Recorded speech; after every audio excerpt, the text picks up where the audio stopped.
the #1 Costa Rica real estate and investment podcast, bringing you experts from all over Costa Rica.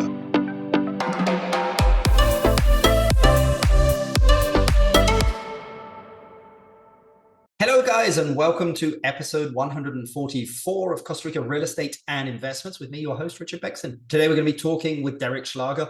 Derek is the Director of Business Relations at the Namu Travel Group, a company I worked with for many years, well owned, and worked with Derek for 12 years. He was in charge of managing all the relationships with the tours, hotels, vacation rentals, etc. So we're going to be getting his opinion on kind of what's happening in the industry, where he thinks that there is still a lot more runway for new product here in Costa Rica, his advice for existing product, for, again, new product, older product, and just kind of getting some, some data points and also just some information from him for anyone looking to invest in Costa Rica or start a business here as well.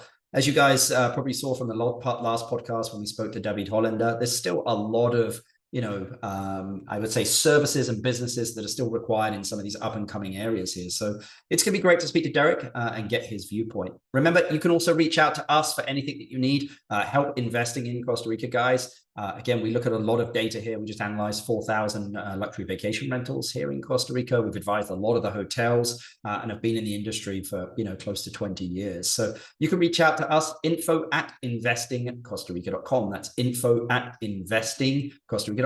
But let's get straight into the podcast. Good afternoon, Derek. How you doing? Hey, Rich. It's good to see you. Good afternoon. It's all good. What about yourself? Fantastic. Good. It's taken me 144 episodes to get you on the podcast, but I know you're busy. I mean, I think it's a competition between you and I of who travels most in this country. So you may be winning. I think you're winning. Last year, I think 2019 was my record year. I did like 26,000 kilometers, something like that. Wow. Well, I don't think I'm that near that this year. I think I'm at 40 and I'm not finished the year yet from July. So, and that's not even considered. I think we'll probably be closer to 60 by the time that we finish, 60,000 kilometers. So yeah. That's crazy. That's crazy. Hey, I mean, we get everywhere. I mean, I think the only part of the country we don't probably get to is like Tortuguero and San Vito, but it's probably the same. Well, actually, you get to Tortuguero though, right? Yeah, I go there maybe once or twice a year. I've been to San Vito recently a lot of times on a motorcycle. It's not for business, but for pleasure. But San Vito has very good motorcycle trails. Wow. So join me one. Do you still own your motorcycle? I still got my motorcycle. Yeah, I'm still good. Let's do it, man. Let's do it. Definitely. Well, Derek, let's jump into the podcast because I'm sure that the listeners don't want to hear us basically talk about all of our adventures, or maybe they do want to help listen to us talk about our adventures in Costa Rica, but maybe that'll be a different podcast. But I mean, you're in the world of tourism. Again, you're responsible for the Namu Travel Group. You and I worked together for many, many years. I can't remember how many, but I'm sure it was probably 15? 2 times. Wow. Yeah. 12. Well, and again, you were the kind of in charge of choosing the product and all the relationships kind of within, Costa Rica. My question for you is, again, you have that visibility into tourism what are you seeing on the tourism front? Are the hotels still as busy as ever? Are you seeing a bit of a slowdown from last year, a turn to seasonality? I mean, what are you seeing on the tourism side? Yeah, it started to slow down a little bit. Last year was a rocket year. I think that if you use our numbers, our volume went up 3 times compared to 2019. That's so insane. 2022 was insane, super busy. We didn't even have a low season. Nowadays, entering May and June, it looks like seasonality it's starting to come back. So this is not to be afraid of, but I think it's normal. So we see normal volumes in May, we see normal volumes in June, and again October, September. In our particular case, it's different because we got a lot of market share from other competitors in the industry. So Namu is still very, very big, but we see some seasonality, normal seasonality when I talk to hotels and rentals out there. I mean, talking about like what's out there, because again, not all products are the same. I mean, what are the products that just sell all year round and sell themselves? I mean, what are some of the stuff out there that like, it doesn't matter what season it is or whatever, they're just always busy and always full? Yeah, there are very well positioned hotels. It really doesn't depend on location or luxury or infrastructure. It really depends on how well they've done in terms of marketing campaigns. Of course, the beachfront hotels that are well recognized worldwide are always busy. If you have like a big brand behind you, like a Yuga, you will be busy. If you join forces with key travel agencies like Namu, you will be busy. That's the thing, right? Finding those particular partnerships that will bring volume to your property. So, the Nayaras, the Arenas del Mar, those are very well recognized brands are always busy. So it's difficult to find inventory to sell there, actually. Yeah. I mean, I think that's the one thing that's interesting is, and maybe a piece of advice, that I always give people is just that, like, don't, people are usually come in and they're like, okay, I'm going to go with OTAs and I'm going to go direct, but after you've run a business here for a while, even if it's a vacation rental, tour company, or whatever, you just realize OTAs really aren't helping you. Number one, the quality of the client is usually lower. They cancel a lot higher. But like the one thing people don't execute on is travel companies here in Costa Rica that are either selling direct to clients or have business to business relationships, as a destination management company. So, I mean, what's your advice on how to get started there? I mean, anyone listening here or anyone thinking of, moving into the hospitality industry, what advice would you give them on starting relationships with travel companies here in the country? Yeah, that is a very good question. There are over 600 travel agencies in Costa Rica. Well, out of those 600 travel agencies, of course, there's a handful of good ones, I would say, or the ones that really bring volume in a nice customer profile. So I would say I will search the market first and present yourself in a very professional but informal way to these agencies. I will be open to understand the local industry because it's very different from the tourism industry in Europe. It's different from the tourism industry in the States. Costa Ricans, we do business in a different way. Very informal, but also very professional. I would be open to understand our culture first and understand also the numbers and commissions, for example, that are very different from other countries worldwide. I will also take some recommendations from the local market. You have to understand that for hotels, there's several channels. Like you said, there's the direct channel. Everybody wants to sell direct because they think that it's going to be cheaper, which is not. It's not true because you need to add all your marketing expenses and costs. There's also OTAs it's a huge market, but OTAs will lower your ADR, your average rate, and also will bring, let's say, a different type of customer. And there's the agencies, which it's a bigger channel. So if you can select 10 or 12 or 15 of the good ones, you will be at least taking 50% of your overall sales through agencies, through local agencies. So that I will do that, present myself, go there physically, try to achieve some sort of a relationship for the long term. Stay with the good ones, not only the ones that sell you very good, but the ones that also have your same values and same business model, which is very important. Well, I mean, just talking there, I mean, do you think that people should get a rep to help them rep all these agencies and be a middleman? Because, the one thing is running and operating a business. And the other thing is doing the sales and marketing and having those relationships. Right. And as you mentioned there, of like, this world is the world of relationships. I mean, businesses, you do business with people that you like. So do you think it's good to have someone represent you, or you think it's good to like personally go and represent yourself? If you're new in the industry, it's a good idea to have someone guiding you and opening, or someone who can open the doors for you. There's several people that I could recommend that do that for you. So their main responsibility is to be the link between the business and other agencies, either national or international. And they do this very efficiently. They have all the contacts already. They understand the business. They have even the rate sheets and contracts that you can use. So there's 2-3 people that do this very, very efficiently and good. So instead of going yourself, or maybe hiring a marketing sales manager that is costly due to the local wages and things like that, you can go and hire one of these professionals for a short period of time so you can learn your way and then do it yourself. Okay. Let's chat on commissions a little bit, Derek, just because, sometimes this is always a bit of a hurdle. I don't think so much in the hotel industry, but maybe a little bit, but definitely in the vacation rental business. where, especially if there's a middleman, like a property management company, I mean, how does that work and what commissions could people expect to pay? The rental business is different, right? The inventories are way smaller. Also, the opportunity to sell is way more difficult. So if you usually take 25% from the business owner, from the homeowner, you usually needs to split that between yourself as a property management company and the agency who's, getting the customer in. Let's say 15, 10, 12, 50, 12, 50. That could vary, but the average cost for a house owner would be around 25% or 30%.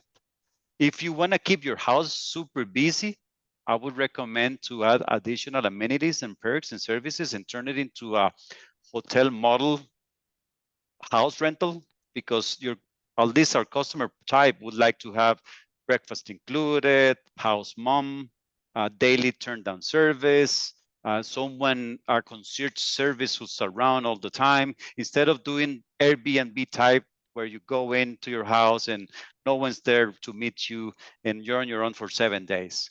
So we don't do that. We do the complete package. It increased the price, but also increased the revenue for the house owner. Yeah, I mean, it's funny that you say that because, again, having run Via Buena Onda for many years, like just the, ancillary services, food. I mean, food was like 30% of the revenue at the end of it. And, concierge was like 5-10%. It's just amazing how much money people leave on the table. But again, I think that there are pros and cons because it's a much more operational model than the other way. But, even if you just include breakfast, and have chef services and don't deal with it, just like have the chef deal with everything with the client. Exactly. You can hire third-party companies who do that for you. You just add the service into the price. And then you're also providing more employment to the people on this location, which is also an intention of the industry, right? Create more jobs around Costa Rica, especially on those regions that are, beach regions and mountain regions. So yeah. I think everybody wins. I mean, again, we just talked about how much that you travel. And I think you have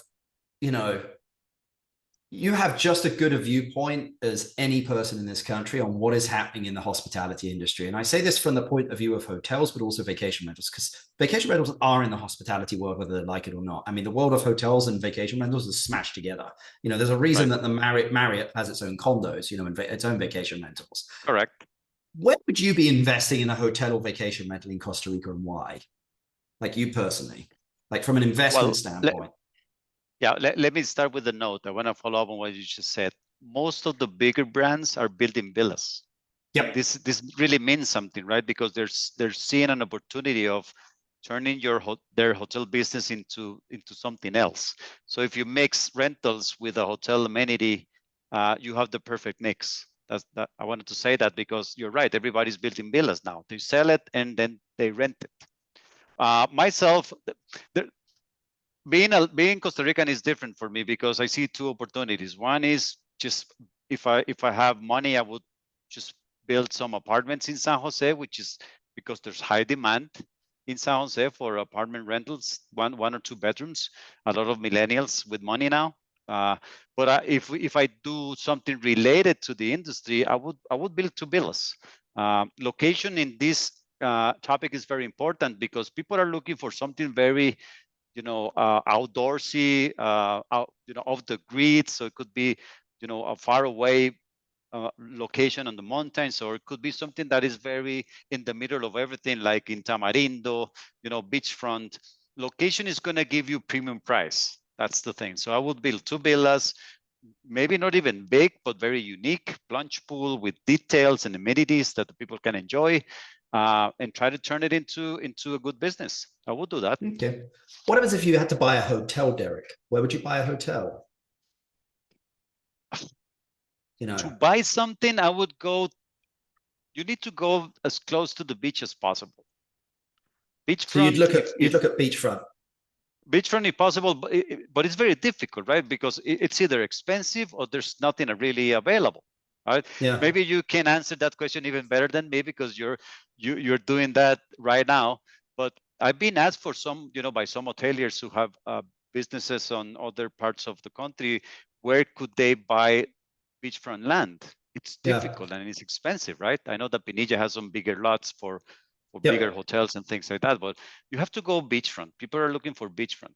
Or you can also do something in the Arenal Fortuna area, which is the most visited location in Costa Rica. 90% of tourists go through Arenal at some point during their vacation.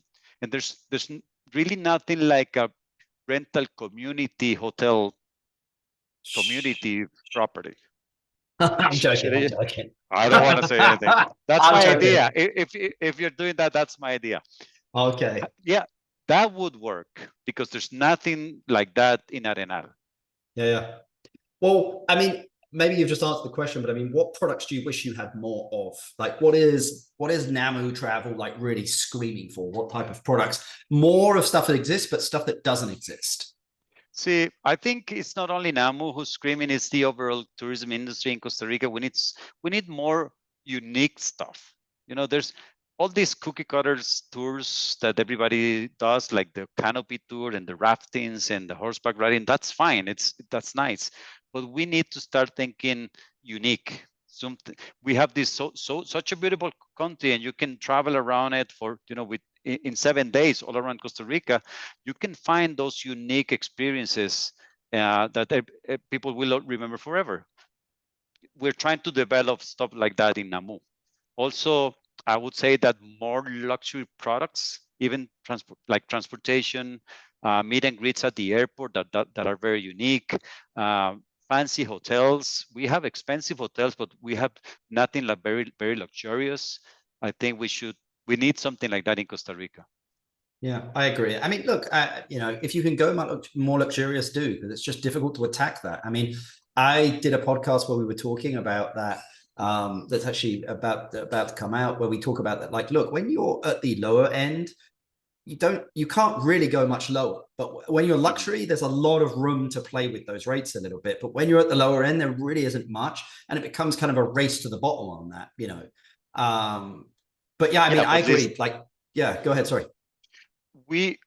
Someone in the airport told me like 6 months ago that we've never had so many private planes parked in the Liberia airport since the pandemic is over. So we have people who want to spend money here, and I think we just don't have the product to do that. I agree. And we even see it when building homes here. They're just sometimes just not luxurious enough. It's just basically, I mean, a $5 million home here buys a palace, but like really compared to what there is in Hawaii and in some places in Mexico and Europe, it's nothing, comparatively. Yeah. Like we're still young here. There's so much more runway in Costa Rica. But that's where the rental market kills it better than the hotel market, because you can really excel building a mansion and present it that's quicker. And that's quicker. Yeah, I know places in Santa Teresa that you can rent for $25,000 a night. Yeah, all inclusive, and that we've sold it, and it's outstanding how customers really like Casa Pacha. Yeah. Wow. See? Yeah, I mean, it's incredible. $25,000 a night, and people pay it. It's luxury beachfront. Yeah, I mean, properties. So, well, I mean, what are some of your favorite places in Costa Rica to visit, Derek? See, I like a lot Huita Dominical, the Pacific side. It's a new coming beach town. It's very hype. So it's still a lot of nature, and there's not a lot of development. I like that a lot. I also like Osa Peninsula and Drake Bay. Very similar. It's easier if you fly there because it's a long drive, but it's so beautiful, full of nature. And I'm now leading also into the Caribbean, because locals and tourists are turning their eyes into the Caribbean side, Puerto Viejo and Cocles, and it's so different, right? It's a different vibe, different food type, different culture. So I think it's the best of both worlds. Yeah, I mean, I get asked quite a bit. People are like, "Hey, Rich, why don't you do more podcasts on the Caribbean?" And I'm like, "Well, kind of nobody really wants to talk to me down there. Not that they don't want to talk to me, but it's just a different world. And it's funky down there, because I'm working with a client at the moment that's trying to do a hotel project. And just trying to get a signature on a bit of paper is a nightmare. just on a signature from It the owner. is. Yeah. Yeah, it is. It's difficult to do business in the area, but I think it's coming along. If you, I can Is. recommend someone that you can talk to if you want to talk to someone who lives there and manages one of the most beautiful hotels in the area. You can talk to him. I think it's beautiful, and people who's been there, they have a great time. Yeah, I love it. I love it because it's like basically a cocktail of the Caribbean and Costa Rica shaken Yeah, up. You know, correcto. Sí, correcto.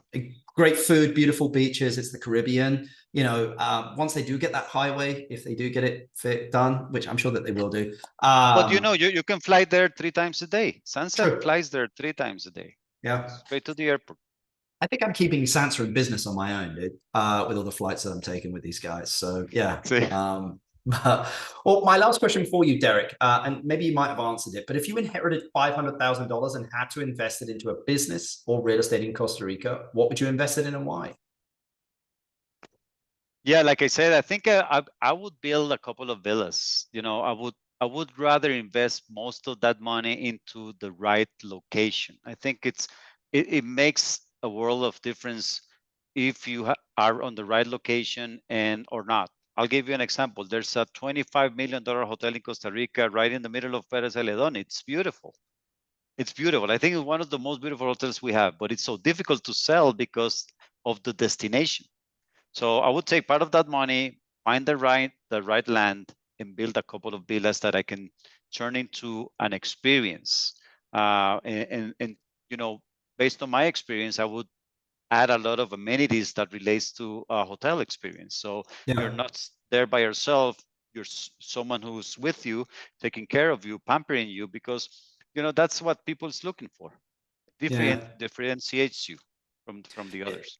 It's funny that you say, I mean, we just analyzed 4,000 vacation rentals in Costa Rica, like the top 4,000 vacation rentals in multiple different destinations. Because, Right. what we're looking for is that opportunity there, as you said, in destinations, like where are destinations that have high occupancy, high average daily rates, where the land is somewhat still affordable, or that there is products that's undervalued as well. So, I mean, I completely agree. I mean, it's you could go to the main areas and that's an easy investment and there is still some opportunity there, but I think where the opportunity lies is in finding those areas that are up and coming. But I think the difficulty is, it's why we exist and why my business does what it is like people just don't know what they are and don't know where to turn to, and like there is no information on anything in Costa Rica. Right. Yeah. See, and if you can find that one location that fits both international clients and local customers, it's a great mix, because then you can change your strategy for the lower months of the year. There's a success story with El Silencio Lodge. They created their own destination. It's in the middle of nowhere and it's always full, and they charge between $600 to $1,500 a night.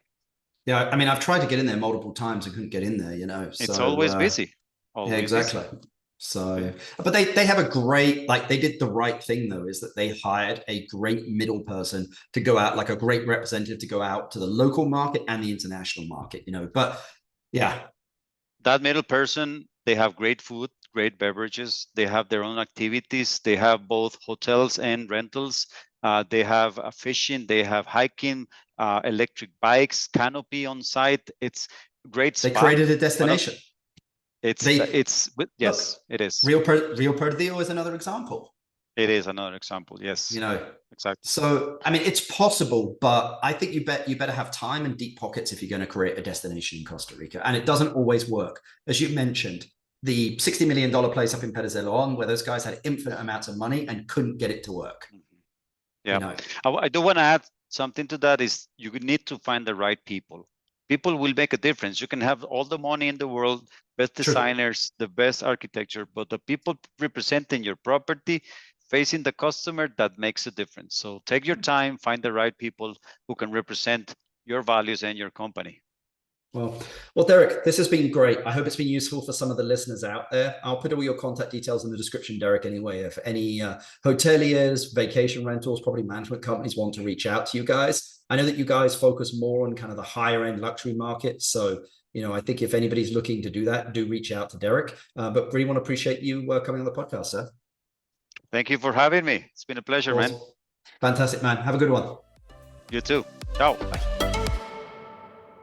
Guys, great podcast there with Derek Schlager from the Namu Travel Group. Derek and I worked together for 12 years there. So it's always great to get his viewpoint on what's happening in hospitality and kind of what's happening in the market, where it's going, and where there is still a lot of runway here in this country to, invest and develop. I think we're only just getting started.